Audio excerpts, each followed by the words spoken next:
시간 하나님께서 우리에게 주신 말씀 마태복음 5장 6절 말씀입니다. 이 시간 하나님께서 우리에게 주신 말씀 마태복음 5장 6절 말씀 한 절 우리 함께 봉독하도록 하겠습니다. 말씀을 함께 봉독하겠습니다. 시작.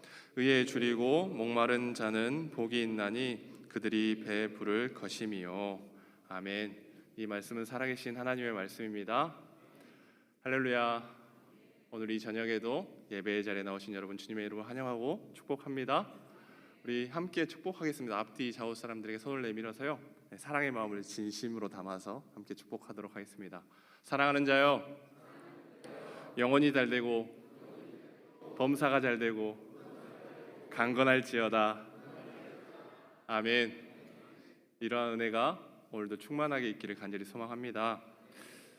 여러분, 20세기 중반에 활동했던 미국의 심리학자가 있는데요, 아브라함 매슬로우라는 사람입니다.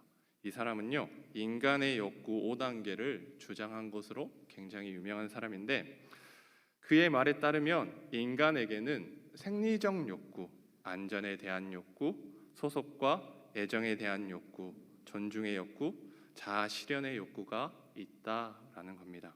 그런데 이 5가지 욕구가요, 피라미드와 같아서 이 첫 번째 것이 채워져야 다음 욕구가 생겨나게 된다라고 말합니다. 그래서 인간은요, 먹고 사는 문제가 해결되면 안전하게 살고 싶고, 또 어딘가에 소속되어 사랑받고 싶어지며, 그 후에는 소속된 곳에서 존중받고 싶어지고, 마지막으로는 자아 실현을 하고 싶어진다라고 그는 이야기합니다.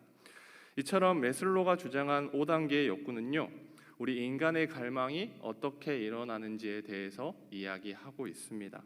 그런데 이것을 예수님이 말씀하신 팔복에 적용해 보면요, 우리가 하나님을 제대로 믿기 위해서는 영적 8단계를 거쳐야 한다라는 겁니다. 다시 말해서 우리의 신앙의 성숙과 이 은혜는, 믿음은 그냥 되는 것이 아니라 예수님의 성품을 닮아가는 과정이 필요하다라는 겁니다. 그래서 우리는 지금까지 팔복 중에서요, 3가지를 살펴봤어요. 마음이 가난한 사람은 애통할 수밖에 없고, 애통한 사람은 온유한 마음으로 변화될 수밖에 없다라고 이야기했는데, 여러분, 우리가 이렇게 되면 후에는 자신의 죄를 돌아보며 하나님 앞에 나아갈 수밖에 없는 상태에 이르게 된다라고 말씀했습니다.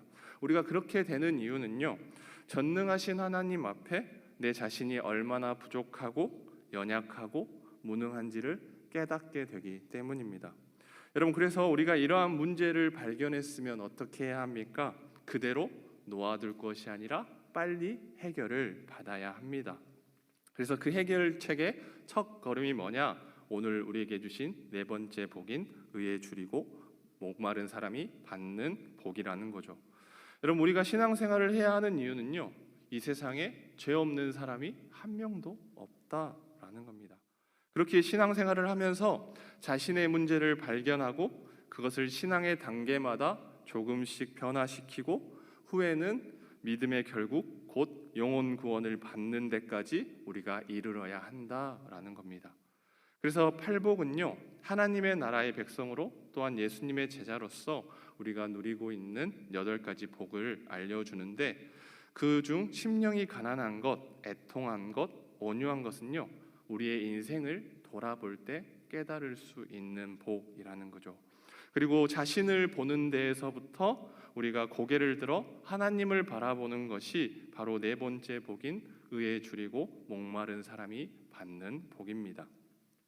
그래서 자신의 문제 때문에 마음의 가난함과 죄로 인해 우리가 애통한 마음을 가지고 어떠한 상황에서도 온유하게 반응하는 복을 넘어 이제 하나님을 향해 우리가 눈을 들고 그 안에서 답을 얻고 변화를 추구하며 나아가는 복이 바로 오늘 말씀하신 의의 복입니다. 우리 6절 말씀 한번 같이 읽겠습니다. 6절 말씀 같이 읽겠습니다. 시작. 의에 줄이고 목마른 자는 복이 있나니 그들이 배에 부를 것이며. 아멘. 여러분, 4번째 복의 특징은 우리에게 해결되지 않는 수많은 문제와 허물과 죄를 가지고 우리가 그것 때문에 애썼다면, 이제는 내게로부터 눈을 들어서 복의 근원이신 하나님을 찾고 구하게 되는 것을 말씀합니다. 여러분, 아직도 많은 사람들이 착각하고 있는 게 있는데요. 내가 괜찮은 사람이 되면, 또 어느 정도 신앙이 거룩해지면 우리가 하나님 앞에 나아갈 수 있는 자격이 생긴다라고 생각하는 분들도 있습니다. 그러나 여러분, 우리가 그렇게 생각하면요, 하나님 앞에 영원히 나아갈 수 없습니다. 왜냐하면 우리에게는 그런 자격이 없기 때문입니다.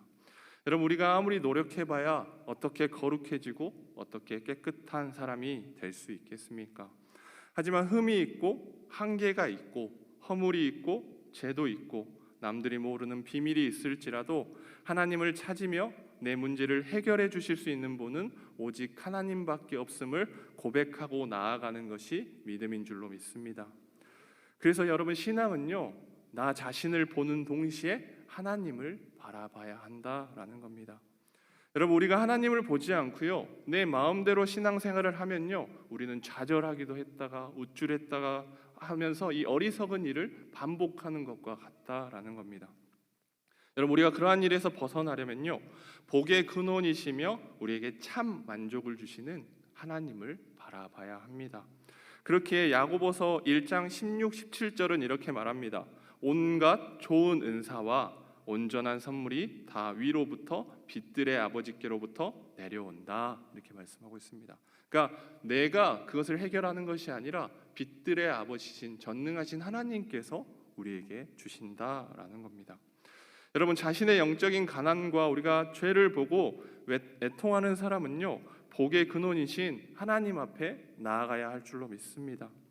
그런데 문제가 뭐냐면요, 우리가 자꾸 사단 마귀에게 속는다라는 거예요. 세상은 하나님이 아니라 다른 걸 말하면서요, 거기서 만족을 얻으라, 이렇게 이야기한다라는 거죠. 그래서 학벌이 좋아지면 만족을 얻을 것이다. 신분과 지위가 높아져야 한다. 자식을 잘 키우면 남들의 코를 납작하게 할 수 있다. 그렇게 너희가 살면 만족할 것이다 라고 우리를 계속해서 유혹한다라는 겁니다. 그렇다면 제가 여기 계신 성도님들에게 질문하겠습니다. 여러분, 그렇게 살면 만족이 되십니까? 욕심이 우리가 사라지던가요? 여러분, 우리는 만족이 안 됩니다. 또한 다른 유혹을 통해서 우리는 계속해서 그 욕심이 생겨나게 된다라는 거죠. 이러한 마음을 우리가 논리적으로 말할 수도 없고 눈으로 보듯 증명할 수는 없지만요, 왠지 내 안에 설명할 수 없는 허무감, 그리고 끝없는 갈망과 욕구와 외로움 등의 근원지가 되는 텅 빈 공간이 우리 안에 있다라는 겁니다. 그래서 놀랍게도요, 가족이 있는데도, 사랑하는 사람이 있는데도 여전히 외롭다라는 겁니다. 심지어 사람들이 바글바글한 곳에서도요, 군중 속에 고독을 느끼는 사람들도 있습니다. 또한 부자가 되면 채워질까 하여 돈을 많이 벌어보기도 하죠. 그런데 왜 돈을 많이 버는 사람들이 더 탐욕스럽게 더라고 돈을 추구합니까?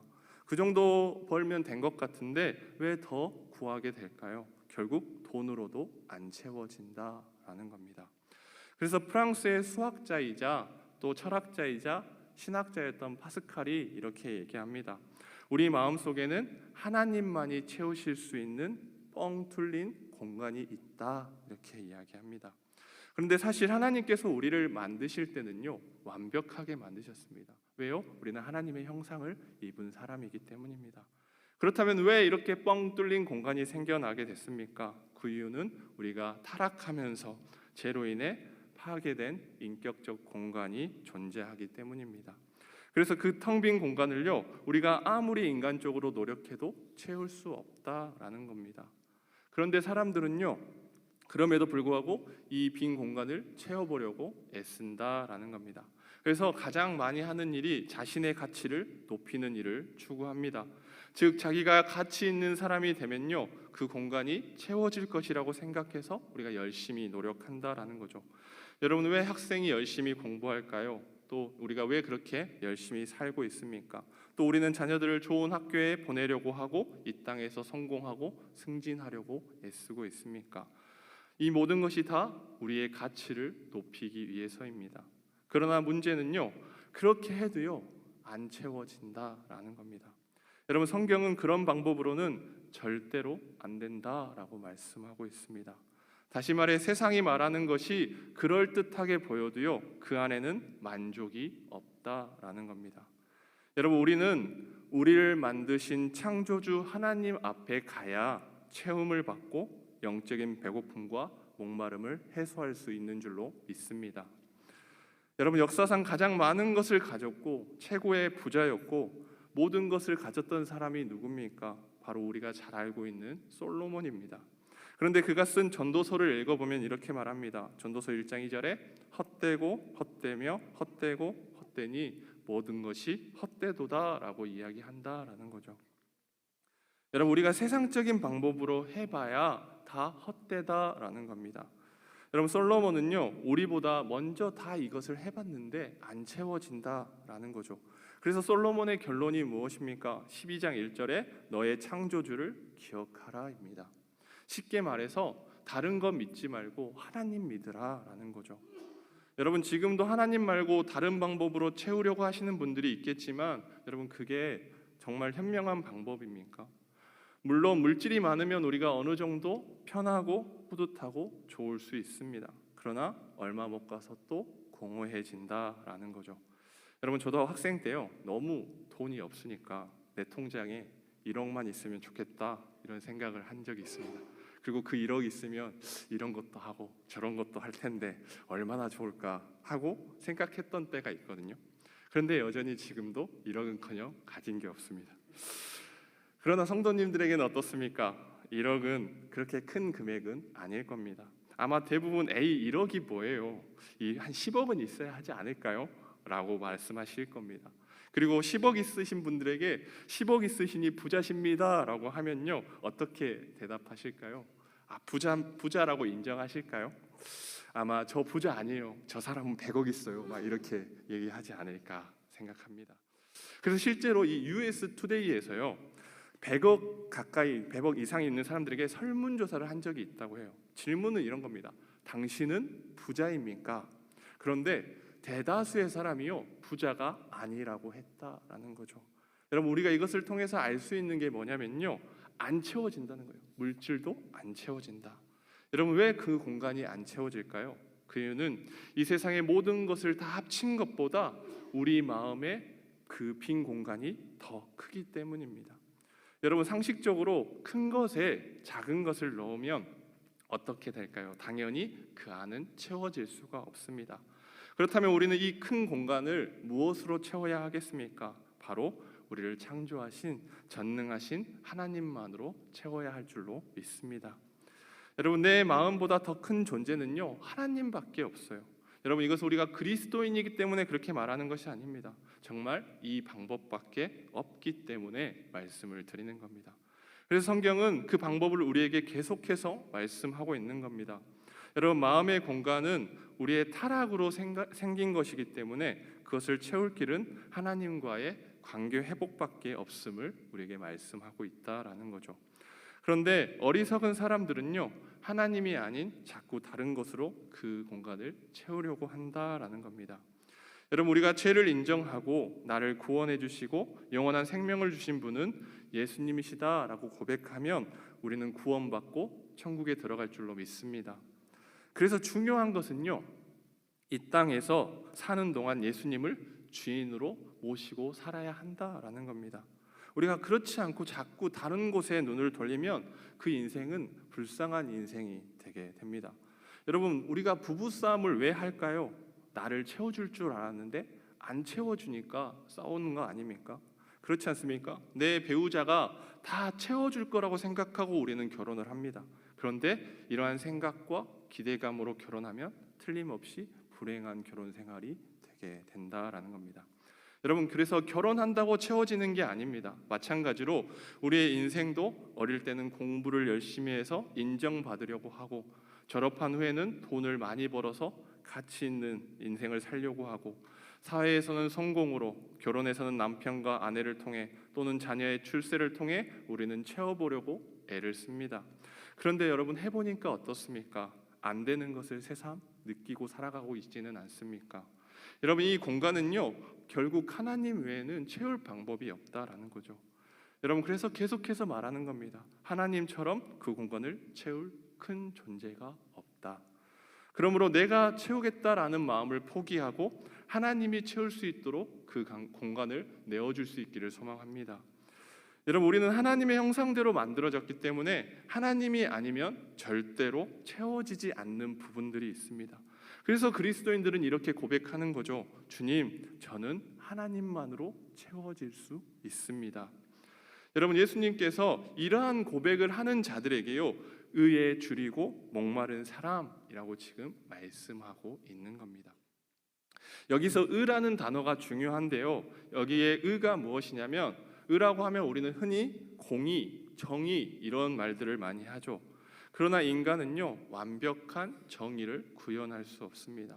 그래서 뉴스에 보면 대법원의 판결이 나와도요, 불만인 사람들이 얼마나 많이 있냐라는 거죠. 즉 인간 사회에서요, 완벽한 정의는 이룰 수 없다라는 겁니다.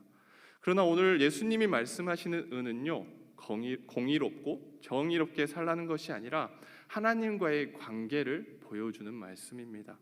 즉 하나님과의 관계에 있어서 우리가 막히지 않고 온전한 상태로 있는 것이 의라는 거죠.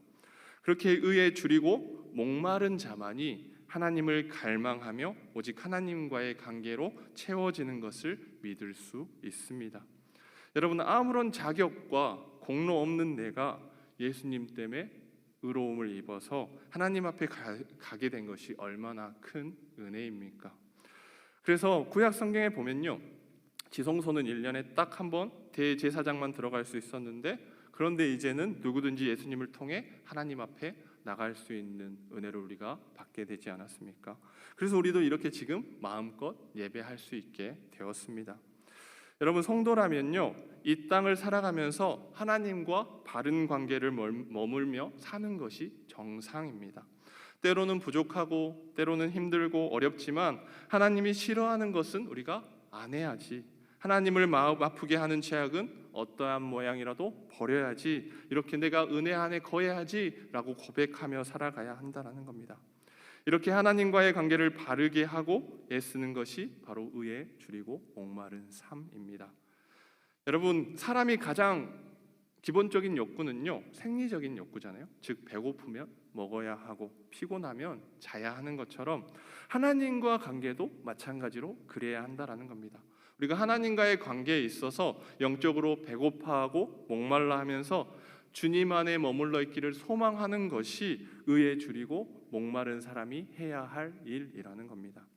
여러분, 이것은요, 목회자나 직분자만 하는 그렇게 사는 것이 아닙니다. 예수님을 믿는 성도라면 누구나 다 그렇게 살아야 한다라는 겁니다. 우리가 의에 줄이고 목마른 삶을 살면요, 우리가 세상에서 때로는 어려울 수 있습니다. 그러나 예수님은 말씀합니다. 그렇게 사는 것이 복된 삶이다. 그래서 우리가 하나님께 기도할 때요, 의에 줄이고 목마른 자처럼 기도해야 합니다. 여러분, 우리가 왜 응답을 받지 못하냐면 그렇게 기도하지 않기 때문일 수도 있습니다. 여러분, 하나님의 응답은 보통 우리가 yes 주겠다, no 안 된다, wait 기다려라, 이렇게 세 가지로 이야기합니다. 그러나 사실요, 하나님의 응답에는요 no가 없습니다. 왜냐하면 우리가 달라고 할 때 no라고 말씀하시는 이유는요, 우리가 구한 것이 잘못되었기 때문입니다. 그래서 제대로 구하라고 우리에게 말씀하시는 거죠. 그렇다면 우리는 어떻게 기도해야 합니까? 하나님을 향하여 의에 줄이고 목마른 자처럼 기도해야 하는데, 그렇게 할 때 하나님께서 반드시 우리를 채워주신다라는 겁니다. 여러분, 그것이 하나님의 방법이고 약속입니다. 그래서 예수님은 마태복음 6장 33절에서 이렇게 말씀합니다. 너희는 먼저 그의 나라와 그의 의를 구하라. 그리하면 이 모든 것을 너희에게 더하시리라. 아멘.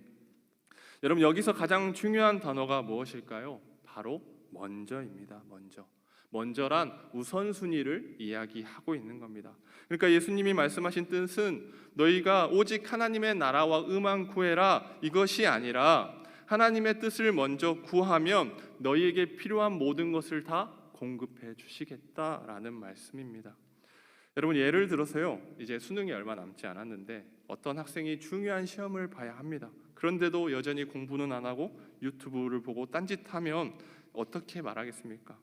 여러분, 부모로서 당연히 이렇게 이야기하지 않을까요? 이제 곧 너 중요한 시험이 있는데 너 유튜브만 보고 있으면 되겠냐? 그렇게 놀고만 있으면 되겠냐? 여러분, 이것이 억압입니까? 이것이 잘못된 걸까요?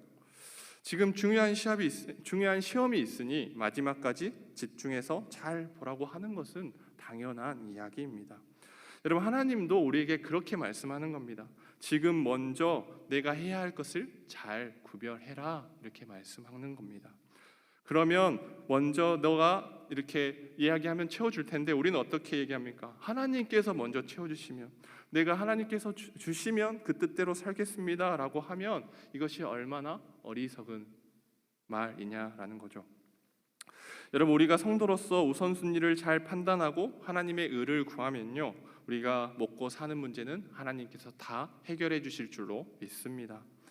여러분, 하나님과의 올바른 관계를 향해 우리가 허기와 갈증을 갈구하며 하나님께 나아갈 때 하늘의 복으로 채워주시는 역사가 일어날 줄로 믿습니다.